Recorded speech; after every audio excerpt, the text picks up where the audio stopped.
Se a gente for falar bem a grosso modo, as canetas emagrecedoras, elas não funcionam. Por quê? Porque elas não foram criadas para esse propósito. Elas foram criadas para tratamento de diabetes, para tratamento de resistência insulínica.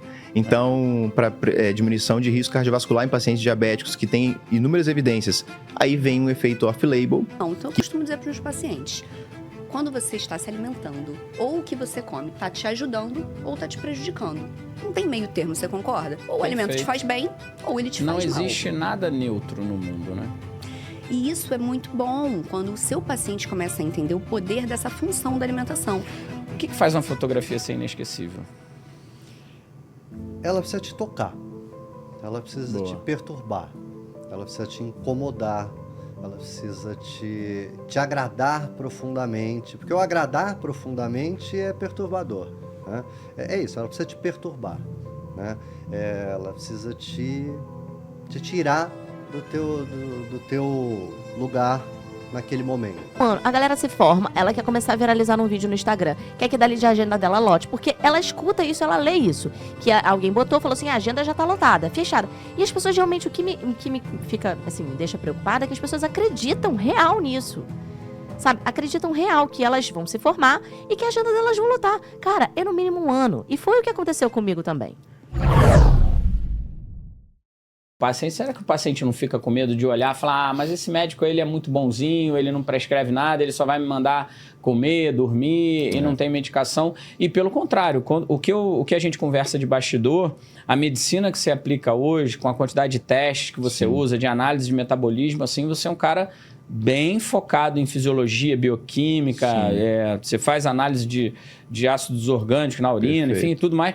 Então, você tem um arcabouço técnico dentro da medicina muito pesado, mas não abandona a coisa. E aí, como é que fica isso? Não parece que aquele... Resumindo, né? Pô, não vou nesse médico, ele vai me mandar dormir, então isso aí eu já sei que eu tenho que fazer. Como é que você... É até curioso, porque a gente, né, hoje a gente tem muitos pacientes que chegam até você pelo que vê na internet, né? Vê nas redes sociais.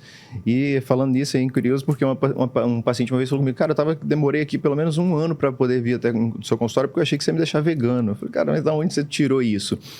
Durante um período, né, a minha comunicação estava muito alinhada para essa integração. Então, a gente estava acostumado a ver tanta gente falando algo tão básico, tão sempre voltado para a mesma coisa, que eu comecei a me apresentar de outra forma, mostrando que existia um diferencial além daquela mesma coisa. Então, as pessoas realmente, às vezes, elas têm esse receio em relação a, beleza, medicina de estilo de vida, a gente vai mudar o estilo de vida, eu já sei o que eu devo fazer.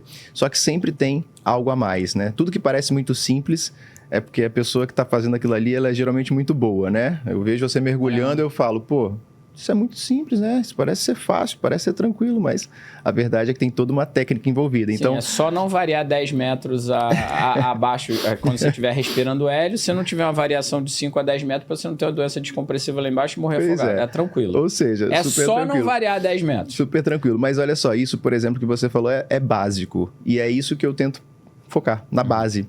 Então, quando eu mostro para o paciente a importância dessa mudança do estilo de vida a partir do que realmente não é só o que depende de mim, né? E a gente vai falar também um pouquinho sobre isso hoje. A gente tem uma necessidade do paciente hoje caminhar junto. Então, mostrar para ele que ele faz parte do processo e que eu não sou o detentor da verdade, ou até mesmo, né, eu que vou gerar o resultado, é um resultado em conjunto.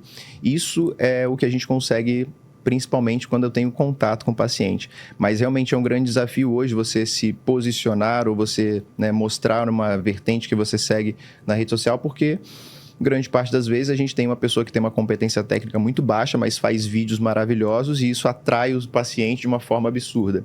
Em contrapartida, a gente tem uma pessoa que é extremamente boa tecnicamente, mas não, né, consegue produzir esse conteúdo de forma não tão boa quanto aquela outra. Tem um aviso, né? Imagem meramente ilustrativa. Boa. Muito bom, muito bom. De fato. Então, é basicamente isso. Cara, Ricardo, por que endocrinologia, metabolismo? Por que lidar com as coisas tão... Perfeito. Essa é uma questão até interessante, né? Eu até estava pensando sobre essa trajetória quando... Porque se a gente chega na medicina, vai falar sobre resultado financeiro e tal, você tem vários caminhos muito... Sim. Você tem uma estética, que dermatologia, uma coisa que explode, né? Me corrige aí. Sim. Tem cirurgia. Cirurgia aí, plástica, a própria cirurgia, a própria dermatologia, como você falou, são, né, áreas, geralmente áreas que são clínico-cirúrgicas, né, na medicina dão mais dinheiro, né? Ou seja, você não só clinica, você também tem algum procedimento. Então, o profissional que ele atende só em consultório, ele não tem um procedimento para fazer, ele é só clínico, ele tem uma limitação enorme para escalar, né? Aumentar o faturamento. Entendi. Então, imagina, boa. Isso aí é para empreendedorismo. Eu falei que o N1 é um canal de empreendedorismo. Que é o que acontece principalmente com os nutricionistas, se você for olhar, né? Nutricionista basicamente vende consulta, vende a sua hora. E é o que a gente tem visto hoje começar a ter um pouco mais de procedimento, até mesmo dentro dessa dinâmica de consultas, né? Então, muitos profissionais já trabalham com protocolos de consulta, não trabalham com uma consulta isolada. Isso já é, de certa forma, diversificar a sua forma de clinicar. Então, no meu caso, eu pensei o seguinte: eu sempre fui um cara que tinha uma ideia da medicina como algo voltado para a doença, né? Durante a minha formação toda, a gente é treinado, basicamente, a tratar doença, falar de doença, diagnosticar doença, e isso fica muito forte em você, fica enraizado, né? Quando você vai para o game, que você começa a ver que a coisa é totalmente diferente. Então, quando eu comecei a trabalhar, na época eu estava fazendo residência em medicina nuclear. Então, para vocês terem uma ideia, né? Nem sempre eu quis fazer endocrinologia, nem sempre quis trabalhar com isso. Veio esse interesse a partir de outros despertares. Porque a primeira vez que eu pensei em fazer alguma especialidade, eu pensei em fazer algo que não necessariamente tivesse contato com pessoas. Olha que coisa surreal. Diagnóstico? Diagnóstico, exame de imagem. Então, a minha ideia era fazer, né, alguma coisa nesse padrão para lidar mais com laudo, não precisar necessariamente ficar falando com gente, coisa do tipo. Depender de plantão, coisa do tipo. Mas olha só, ainda bem que você não foi aí, né? Porque a IA tá lendo imagem, que é uma maravilha, né? Pois é, mas isso é justamente por isso que também é importante você ouvir as pessoas certas. Porque na época eu ouvi de uma pessoa que talvez tinha as informações limitadas, né? Ao repassar essa informação de que seria o futuro da medicina, a medicina nuclear. E eu pensava naquilo, né? Como que é interessante isso, né? Um cirurgião não vai fazer determinado procedimento se não tiver um médico nuclear ali durante a cirurgia. O que é medicina nuclear? Exatamente. Então, basicamente, o que é medicina nuclear, né? É uma vertente da radiologia. Diferente da radiologia, onde o aparelho emite a radiação, na medicina nuclear você injeta ou administra de alguma via específica. Contraste. É como se fosse um contraste, mas você injeta ou administra substâncias radioativas. Então, por exemplo, no PET-CT, que é aquele PET scan, que é o melhor exame para rastreamento de metástases, né, câncer de uma forma geral, você aplica o flúor ligado à glicose. Como o tumor tem um metabolismo absurdo, né, e consome muita glicose, a gente marca aquilo ali, né, e você consegue ver aquilo brilhando na imagem. Então, o paciente que emite a radiação para o aparelho faz a imagem. Então, assim, o que eu tinha para fazer em relação a contato com o paciente era basicamente posicionar o paciente no aparelho, caso não tivesse uma imagem tão interessante. E isso, por um tempo, foi até que eu achei que era aquilo que eu queria. Mas, ao mesmo tempo, eu comecei a fazer plantões e comecei a perceber que a clínica chamava muita atenção, né? Brilhava meus olhos e eu tinha um olhar diferenciado, um cuidado, uma atenção, uma escuta ativa com os pacientes, coisa que eu não via na emergência. E foi aí que eu pensei em fazer alguma coisa que mais tivesse contato com gente mesmo. Vi a ideia da medicina do esporte, mas percebi que era um ambiente um pouco mais restrito para iniciar.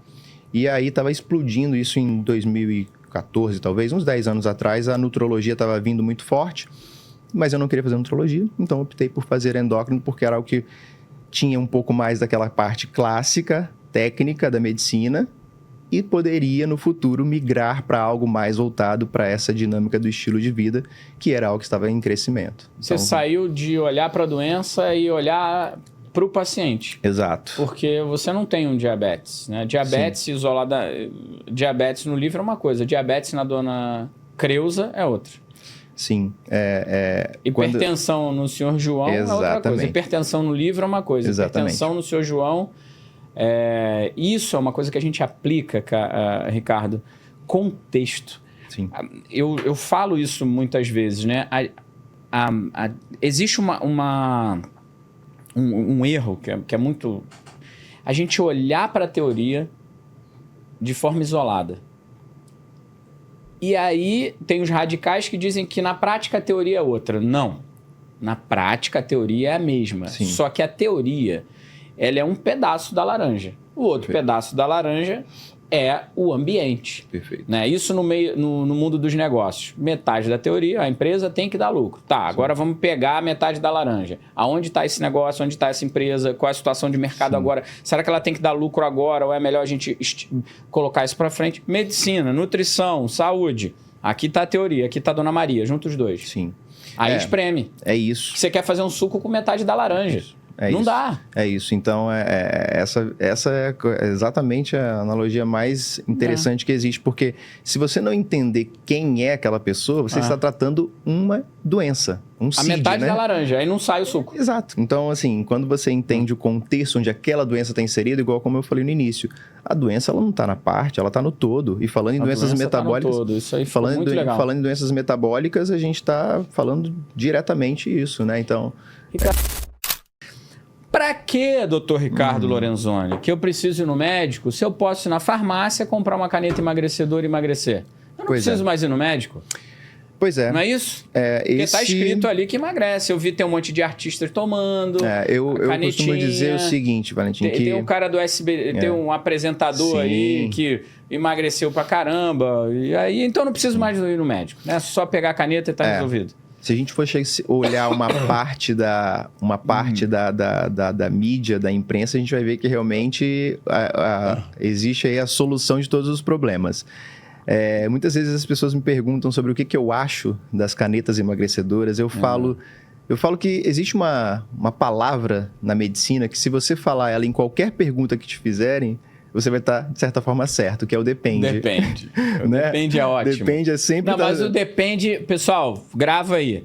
Ele vai tentar se livrar de um corte de um hater, eu não vou deixar, tá? A gente vai conseguir um hate desse. Esse corte aqui vai ser polêmico. Não, mas não, de verdade, eu tenho uma crítica muito grande em relação à forma como isso é comercializado e como isso é vendido, né? Assim, não digo necessariamente comercializado só mesmo nas farmácias. É comercializado, eu falo até... forma que é vendida nos veículos de comunicação. Não é solução para muita coisa. A verdade é essa. Porque a gente começou falando disso, comportamento versus medicamento. Para que eu vou querer o hate. O que você quer? Eu quero o hate.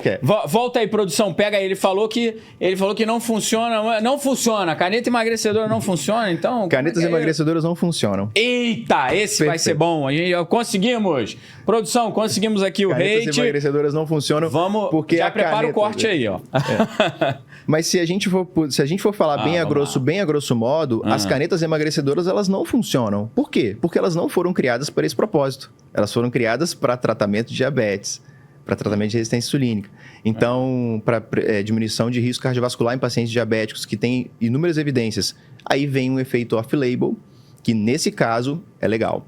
Explica o off-label para a audiência. Então, basicamente, aí é uma coisa que foi inventada. Basicamente, o off-label, bem a grosso modo, é algo que foi inventado por um propósito, mas no caminho descobriu-se outras aplicações, como, por exemplo, o próprio anticoncepcional. Né? Muitas mulheres utilizam o anticoncepcional no começo da fase reprodutiva para controlar a acne. É o efeito off-label. Off-label. Tá. Que ele não é aprovado para aquilo. Exato. Não aparece na bula. Vamos falar um pouco mais de polêmica, então. Vocês devem lembrar muito da época que tinha a dieta do HCG. Lembra disso? Sim, dieta do HCG. O pessoal falava que o HCG era um tratamento off-label para o emagrecimento. Então, mais uma vez, não acho que seja a solução para as coisas. Primeiro porque a forma como está sendo vendida é completamente absurdo, né? Você poder chegar e comprar um medicamento sem ter uma noção do que aquilo pode fazer com você. E aí que entra o detalhe. Por que a gente é tão necessário? Porque num medicamento no ambiente desorganizado, ele não vai gerar resultado, ele vai gerar mais problema. Né? Eu falo que é igual aquela lógica de você ter um peixe lá no seu aquário que ele está doente e você acha que ele é o culpado. E aí você olha todo o cenário e está tudo bagunçado nesse aquário. Então o médico veio para isso, para dar um direcionamento para esse medicamento. Só para a gente, óbvio que teve aqui essa brincadeira, mas respeitando a seriedade com que o Ricardo trabalha, a própria Novo Nordisk, que é a detentora das patentes do Saxenda, Victoza e Ozempic. E o Wegovy agora que está vindo. O Wegovy, né? Que é a nova droga. Eles, foi em 2021, se não me engano, eles emitiram uma nota a imprensa no Brasil e no mundo, onde eles colocam, né, eles pedem à imprensa que não chamem as canetas de canetas emagrecedoras. Sim. Que as canetas, elas são... Eu li, até fiz uma postagem na época sobre texto, o próprio detentor da patente fala, não é emagrecedor, ele é um adjuvante no tratamento... Hã? Porém mudou.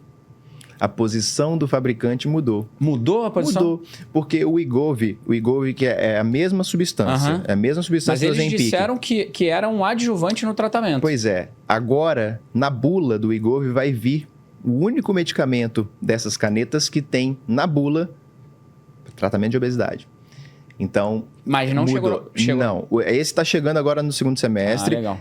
Mas 2021 os caras foram bem... Sim, é porque, na verdade, o que aconteceu é que a semaglutida, né, nessas dosagens de 2,4 miligramas por semana, os estudos mostraram uma perda de peso de aproximadamente 17%. E aí a Novo Nordisk, diante de todas essas outras canetas, todas as outras fabricantes, é a única que vai ter em bula falando sobre o tratamento para obesidade. Como realmente um tratamento. Então, se você pegar hoje a bula do Wegovy, você vai ver lá uma indicação para obesidade que você não vê necessariamente nos outros medicamentos. Então, com essa nova apresentação da semaglutida, eles já conseguiram colocar isso na bula. E aí entra uma grande polêmica, né? Porque não é o medicamento que gera mais resultado no emagrecimento, mas é o que tem na bula que tem tratamento no emagrecimento, resultado no emagrecimento. Claro que tem, 17% é algo significativo, mas hoje a gente tem medicamentos que entregam quase 30% de emagrecimento. Qual, Adriano? Que são os triagonistas. Na verdade, os biagonistas, que desculpa. É o Mounjaro. É o Mounjaro. A tirzepatida, hoje, ela tem ação dupla, né? Então, em GLP-1 e em GIP. E obviamente, que é algo mais promissor que a gente tem visto por conta, principalmente, da adesão, né? Muitos pacientes com o Ozempic, Saxenda, Victoza, todos esses medicamentos, antigamente, tinham um pouco mais de dificuldade de adesão por desconforto gástrico. Você quer aprofundar um pouco mais? Será que você pode... Vamos lá. Essas drogas, em última análise, elas vão controlar consumo. Perfeito. Todas elas. O emagrecimento ele vai acontecer por conta da diminuição do consumo. Sim. Você diminui a ingestão. A gente já teve a fase, né, que, de forma popular, a gente chamava do doutores caveirinha, que davam aqueles blends que tinha antidepressivo, femproporex. Exato, uma anfetamina, né? Algo desse tipo. Moderador de apetite, né? Tinha muita sibutramina. E desapareceu ou ainda... Desapareceu. Basicamente, essa conduta, essa estratégia, quase ninguém mais utiliza. Mas dava resultado? Sim. Dava resultado, mas depende do resultado que a gente tem que falar, né? Qual o resultado? Porque existe um problema aí. Emagrecer e perder peso. Vamos continuar nesse... Aí depois a gente veio para abordagem cirúrgica da obesidade. Sim. Que deu resultado. Mas agora a gente está começando a ver o reganho de peso. Sim. A gente não está vivendo o novo ciclo? Com certeza. É a nova muleta? Com certeza. Com certeza. Sabe por que é com certeza? Porque todos esses hormônios... Pega que é bom, tá falando... Tá falando que canetas são a nova muleta. Sabe por quê? Porque muitas pessoas, elas estão se escorando nisso sem saber nem o que realmente está gerando resultado. Então, a gente sabe muito bem que, claro... Comer menos perde peso, eu diria, mas não necessariamente emagrece. Comer direito emagrece, comer menos não necessariamente. Pode fazer você perder peso. Perder peso é perder qualquer coisa. Perde músculo, e aí? Então veio muito essa galera falando Fica nisso, vai um pouco mais, que isso é importante. O perder peso e emagrecer. Pois é, então muita gente chega achando que só por controlar o apetite vai emagrecer. E eu digo que não é muito por aí, porque só controlar o apetite faz com que você coma menos. E comer menos, às vezes você está apodrecendo, não emagrecendo, né? Perdendo coisa boa. Então, quando a gente não tem todo esse contexto alinhado e o paciente ele acha que ele está evoluindo porque ele vê na balança de casa o peso reduzindo e na bioimpedância ou por dobras a gente vê que isso não está sendo uma evolução boa, isso é extremamente complexo, né? A caneta com a salsicha, né? Comendo salsicha industrializada com duas salsichas por dia com caneta, ele vai... Então, ele vai perder peso. Esse é um grande diferencial, né? E aí, por que eu falo de forma bem categórica que isso é uma muleta? Porque esses hormônios todos são hormônios intestinais. São hormônios produzidos pelo nosso intestino. Então, glucagon, GLP-1, tudo isso é produzido por células intestinais. Qual é a lógica? Hoje a gente está vivendo uma grande desordem do microbioma, né? A gente tem muita interferência do meio ambiente com a microbiota intestinal. Se a gente tem alteração de microbiota intestinal, a gente está falando de desordem do sistema, porque o intestino é a raiz de toda doença. E aí a gente começa a ver que, se a gente começa a controlar melhor os aspectos relacionados à microbiota, a função digestiva, será que a gente não consegue melhorar a saciedade desse paciente? Será que a gente necessita tanto de medicamento assim? Ou será que a gente pode potencializar a função dos hormônios que são produzidos pelo organismo? Então é algo extremamente complexo de se falar, né? Você está colocando... Então você já tem uma caneta no intestino. Você já tem. Várias, na verdade. E aí que é o detalhe, porque hoje a gente tem as canetas que tem um medicamento não, uma ação em receptor, vamos dizer assim, né? Receptor de GLP-1. Agora, as canetas com 2 ações, 2 receptores, o GIP, como a gente falou, e o GLP-1. Os novos já estão vindo os triagonistas, então, glucagon, GLP-1 e GIP.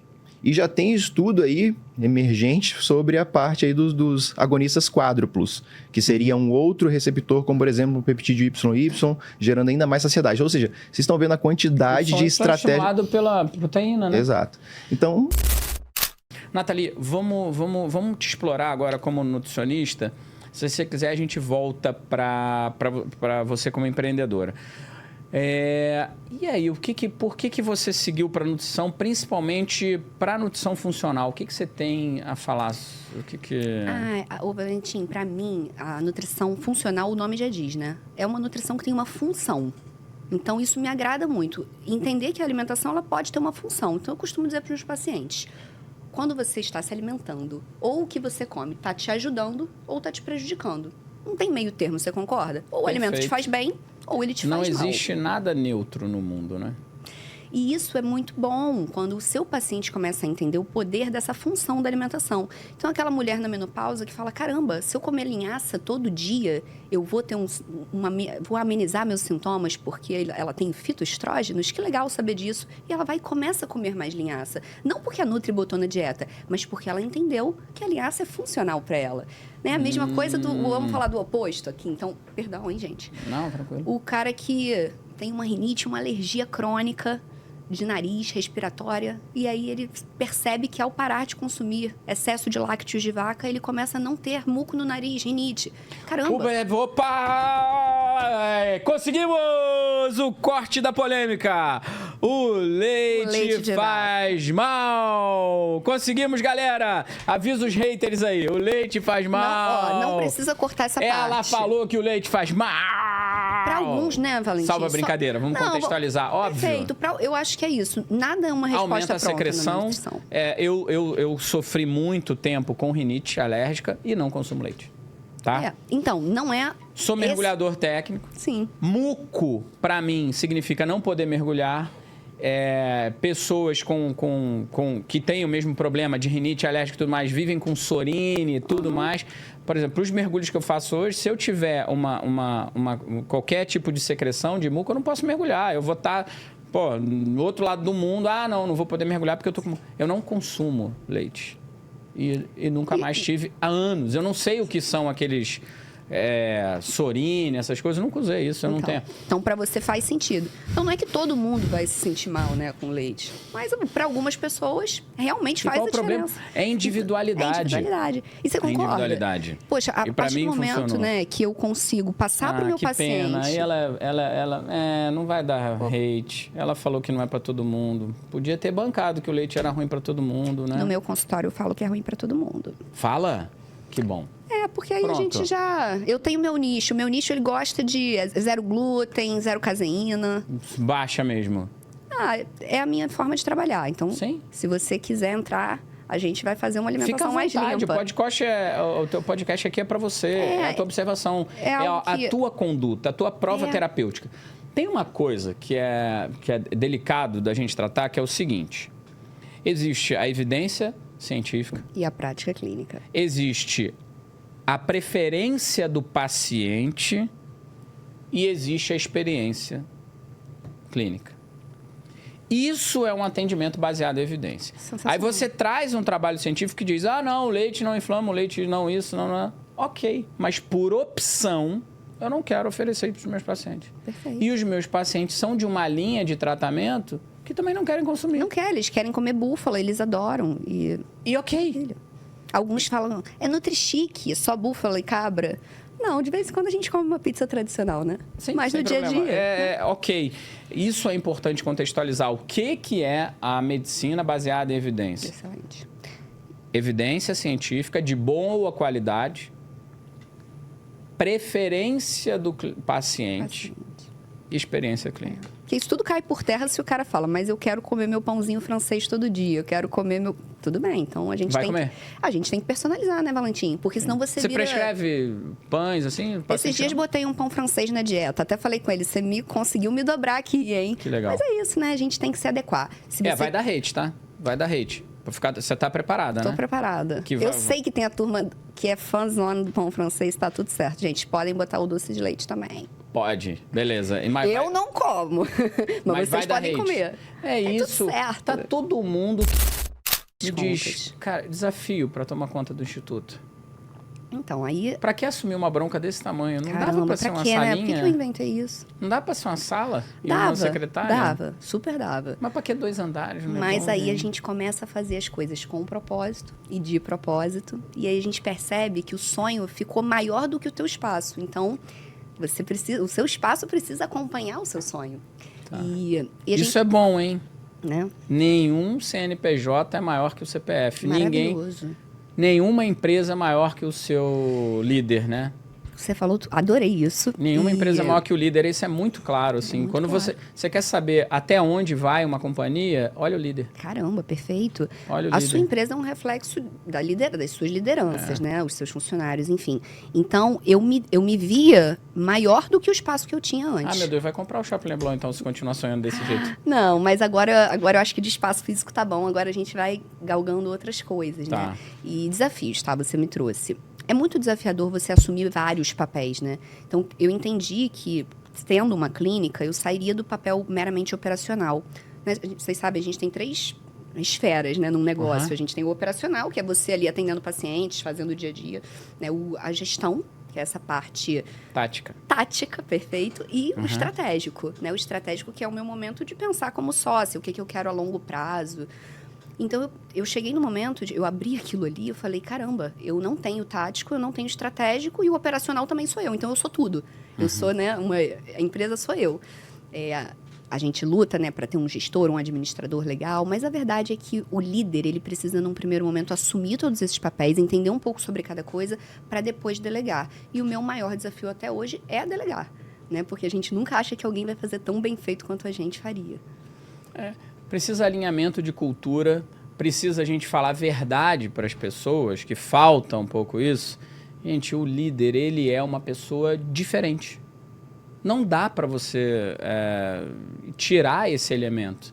Porque você quer normalizar, tem curso de como ser um bom líder, você pode até lapidar algumas habilidades, mas existe o intangível na liderança, que é um certo grau de ingenuidade, um certo grau de ousadia, um certo grau de não conformidade com o status quo. Total. Quando você olha para um líder, quando você pega a biografia, por exemplo, do Steve Jobs, caótico. O cara tomava ácido, andava descalço e morava numa comunidade que plantava maçã. Um cara totalmente fora do padrão, né?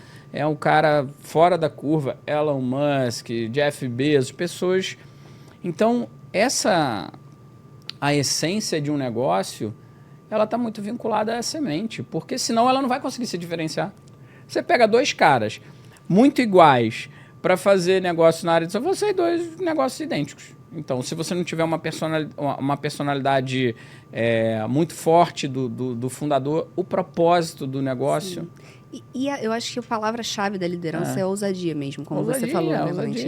E não é para todos. Eu acho que é uma coisa até que tem que ter nasce coragem, com a gente um pouco, sabe? A inconformidade, a questão de tudo pode melhorar.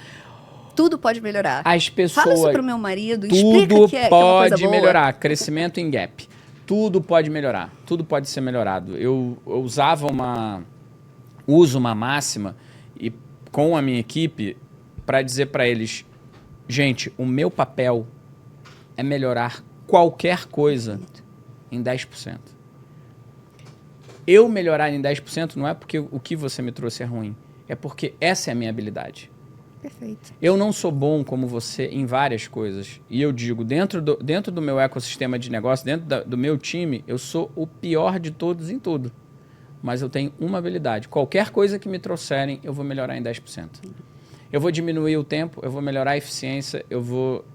Esse é o papel, essa é a minha habilidade. Perfeito. E a gente confunde... Outra coisa que... Agora, os empreendedores estão sendo colocados como super-heróis, né? Vem para as mídias sociais porque eu sou empreendedor e tal. Primeiro, querido, você é um elemento de um ecossistema. Você é o cara mais perturbado de todos. Não tenho É o dúvidas. mais inconstante, é o que tem um temperamento mais difícil. É o mais intenso. É o mais intenso, é o que mais se medica. Antes de você vir para a rede social falar de toda a pompa de ser um empreendedor, eu quero ver a sua caixinha de remédio. Eu quero saber quanto você tem de Zolpidem, quanto você tem de Rivotril, Cara, quanto você vazia. tem de... Tá vazia agora. Tá vazia agora. Mas provavelmente já passou por maus pedaços. Ano passado foi esse ano. Passou por maus pedaços. A Sem gente, dúvida. em algum momento a gente encontra o equilíbrio, mas já teve cheia essa Não, caixinha. falar que... Um empreendedor virar para mim e falar, não, eu cheguei a construir tal negócio, meditando, sentando na banheira de gelo, fazendo mindfulness. Querido, você fez isso, depois que você ganhou dinheiro, você estabilizou tudo. Exatamente. Mas na decolagem, motor acelerado, É que me nem- apresente um. Eu quero um exemplo. Escreve aqui nos comentários, um exemplo de empreendedor que explodiu com banheira de gelo, meditando, mindfulness, vegano. Não tem. E é isso. Então, Que disruptou, que levou o negócio lá pra cima. Depois que estabilizou, aí é tranquilo, dá pra abrir um Instagram e falar que tá conectado com as Eu achava, fadas né? cósmicas e tal. eu, em até determinado momento da vida, eu achava que o equilíbrio era a grande chave da vida, né? A gente- Nunca. E Desequilíbrio depois eu total. entendi que não tem nada equilíbrio. Porque se você quer Ah. prosperar muito em uma coisa, você vai ter que ser intenso naquela coisa. Você vai ter que jogar a tua energia 90% para aquela coisa. E aí não tem equilíbrio, né? Isso é desequilibrado. Total, Tá? total. O que você tem que medir, na verdade, é o por quanto tempo e o quanto você vai desequilibrar. Isso. E até que ponto isso também não te atrapalha nos demais sentidos. Então, eu não posso trabalhar todos os dias até 2 horas da manhã, não dormir. Isso não vai... A conta não fecha. Mas o equilíbrio verdadeiro, a balança igual, nunca vai ter. Se você... O que faz uma fotografia ser inesquecível? Ela precisa te tocar. Ela precisa Boa. te perturbar. Ela precisa te incomodar. Ela precisa te agradar profundamente. Porque o agradar profundamente é perturbador, né? É isso, ela precisa te perturbar, né?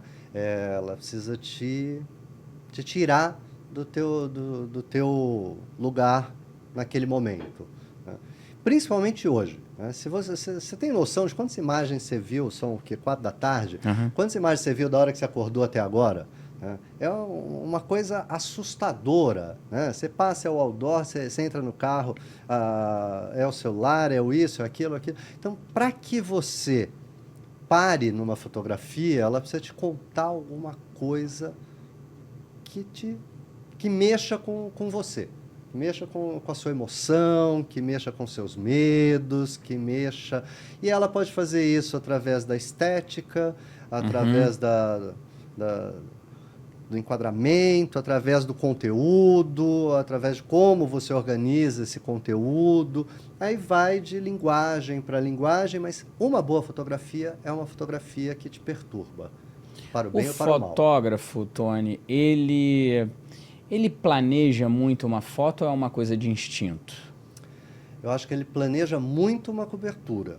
O cara porque não é assim, eu vou lá. A lição de casa é importantíssima. Né, para tudo. Por exemplo, como base que a gente falou, a Antártica. Você vai pesquisar como é que você trabalha no frio extremo, como é que você guarda o seu equipamento. Né? Quando eu falo do frio extremo, não é que você está em Boston, né? Não é que é dentro da... Onde é que eu guardo o meu equipamento? Dentro de uma barraca. Né? Tá. Você vai, o que tem, o que não tem. Né? Eu vou para o interior da Amazônia. Esse final de semana eu estava a participar de um trabalho de etnojornalismo, que eram pessoas da Amazônia, mulheres, indígenas, negros, quilombolas, a ensinar jornalistas do Sul, né, como se portar dentro dessas comunidades, né? Porque é isso, tem caminhos, tem uma cultura pré-estabelecida, e a base de um bom jornalismo, seja ele visual ou não, é o respeito aonde você está a pisar, né? Durante muito tempo nós nos colocamos como os europeus se colocaram no mundo, assim, eu sou fodão, eu sou legal, eu descobri, sei você não descobriu tudo, nada. eu venho aqui contar, não, você não... A ideia é assim, eu venho aqui pedir licença para conhecer a sua cultura, tá? Então, você planejar isso, saber aonde você vai, como se vive, qual é a cultura, e aí você vai lá vivenciá-la. E aí acaba sendo natural aparecer a fotografia, né? Assim, então, e você tem que estar preparado. Você não planeja uma foto premiada, então? Não, você não planeja. Ela... Você não planeja, ela acontece. Você planeja uma boa cobertura. Você se exercita todos os dias para que a sua técnica seja extremamente apurada. Tá. Você chega num lugar e fala, que horas nasce o sol? Aonde que a lua aparece? O que acontece, sabe? Você vai para o interior da Amazônia, assim, pô, quando começa a escurecer, o que acontece? Quais são os animais? Não sei o quê. Por exemplo, as pessoas não imaginam, quando você está num grande centro, que 70% da vida da floresta acontece à noite, né? e não durante o dia. Você se vê no meio da noite na floresta, ela é mais barulhenta que São Paulo. Em termos de, vamos falar de decibéis, assim. É uma vida a acontecer. Então, quando você tem esse entendimento, você vai para uma comunidade ribeirinha, ou você vai para qualquer lugar que você vá, você pode ir numa balada aqui da Vila Olímpia. Você precisa saber quem vai para lá, que tipo de música toca, que horas começa, que horas termina, como é que é. Né? Então, estudar o seu caminho para lá você construir. O que mudou assim para você, Tony? Deixa eu pegar. E aí, como é que você lida com isso aqui, né? Cara, eu acho sensacional. Eu acho sensacional. Não porque, te... Dá licença, me empresta uma coisa. Claro. Como é que você lida com isso aqui?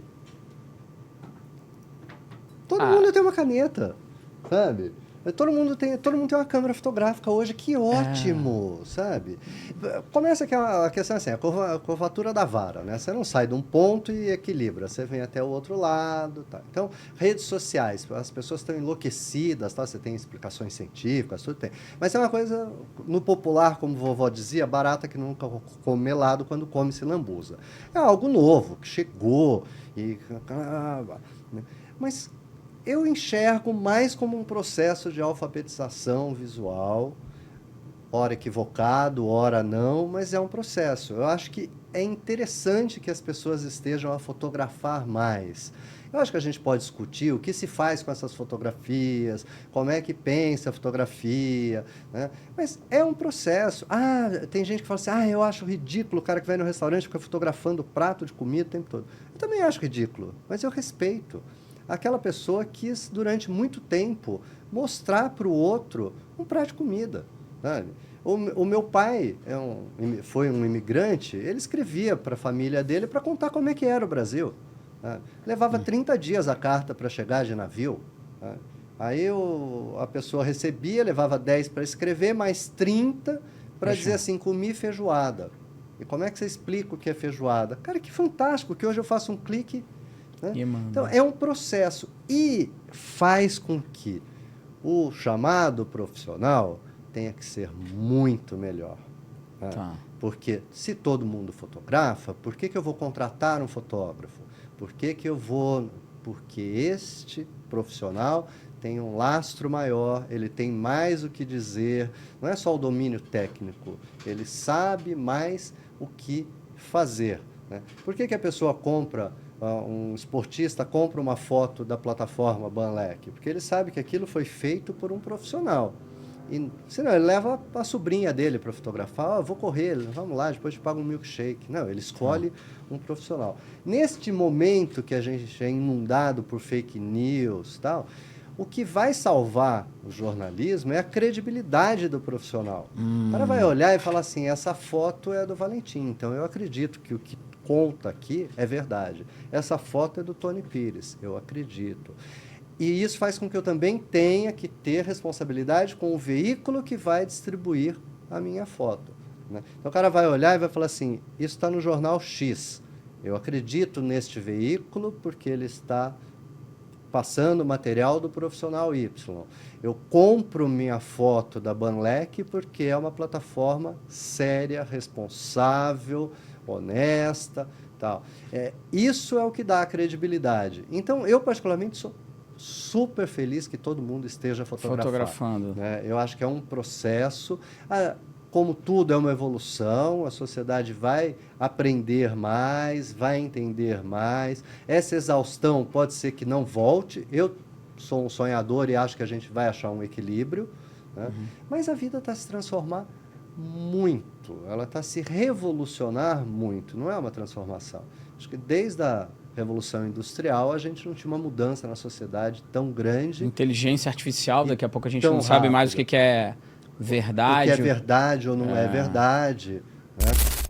Mas o que tá de confusão das pessoas não conseguirem escolher o que elas querem, tentar insistir, sabe? Eu acho que assim, tô sentindo que tá um pouco difícil, deixa eu migrar pra cá, deixa eu migrar pra cá. Cara, se você, às vezes eu pego, não tem muito tempo você também, né? Pra ver a rede social de todo mundo. Mas de vez em quando aparece a rede social de alguém que tava escrito lá, sei lá, trabalho com emagrecimento. Do nada a pessoa, agora eu trabalho com... Sabe, uma coisa assim, muito diferente. Agora eu tô trabalhando com leitura de não sei o quê. E aí você abre de novo o Instagram, agora eu tô com saúde da mulher. Eu sinto que... Mas assim, em poucos meses. Então, acho que uma dica legal. Cara, as pessoas têm que insistir um pouco mais no que elas querem. Quanto que você insistiu no software para você conseguir criar o software que você criou? Uou, para chegar onde chegou? Quanto de perseverança? Pelo menos ali sem ganhar nada, só tirando o Vale Transporte, 3 anos, 4 anos. 3 anos. 4 anos de Vale Transporte. Sabe o que a galera hoje em dia quer? A galera quer se formar. Você sabe que, no mínimo, isso para qualquer empresário, você tem de 6 meses a 1 ano para conseguir recuperar, no mínimo ali, o que você está botando de investimento ou criar um pouco da tua, né, se estruturar. 6 meses a 1 ano. Vamos botar 1 ano. Quem quer esperar 1 ano para começar a ganhar dinheiro? Não, hoje em dia? Vamos pegar pior ainda? Vamos pegar uma franquia hoje. Que a franquia é um modelo de já negócio pronto. Formatado. Ele vem assim, é um Lego. Prontinho. 18 meses. Você entende? 18 meses para retornar o que você investiu. Vamos botar aqui padrão, 1 ano. Cara, 1 ano, 1 ano. A galera se forma, ela quer começar a viralizar num vídeo no Instagram. Quer que dali de agenda dela lote. Porque ela escuta isso, ela lê isso. Que alguém botou, falou assim, a agenda já tá lotada, fechada. E as pessoas realmente, o que me fica, assim, me deixa preocupada é que as pessoas acreditam real nisso. Sabe? Acreditam real que elas vão se formar e que a agenda delas vão lotar. Cara, é no mínimo 1 ano. E foi o que aconteceu comigo também. Eu vou usar esse teu ponto, que é o extraordinário. Existem pessoas que, por uma tempestade perfeita, às vezes o raio caiu no seu quintal. O raio cai o tempo todo. Um dia ele cai no teu quintal. E tem pessoas da nossa área, de todas as áreas, que estavam na hora certa, no lugar certo e tal. Você pode se preparar, você tem que ter um certo preparo, você tem que ter inteligência para aproveitar a energia daquele raio que caiu. Caiu um meteoro aqui em casa, ótimo, vou cercar, vou fazer uma visitação, botar uma roleta, vou cobrar a entrada e vou me beneficiar desse meteoro. Você tem que ter um preparo. Isso não é 100% aleatório. Mas a gente tentar extrapolar isso para ser uma coisa de padrão é a mesma coisa que você fazer o seguinte, cara. Achar que você vai ficar milionário comprando bilhete da loteria. Existem pessoas que ficam milionárias comprando o bilhete da loteria, mas para ficar milionário com a loteria, você precisa ter uma certa regularidade de comprar o bilhete, tal, blá. Isso na profissão acontece, tem umas pessoas que ganham na loteria. É um vídeo, foi uma sacada. Sabe, mas mantém? Uma outra pergunta, não, mantém? Mas tem pessoas que aproveitam o quê? Tem pessoas... Eu entrevistei aqui a Nuti Sarcástica.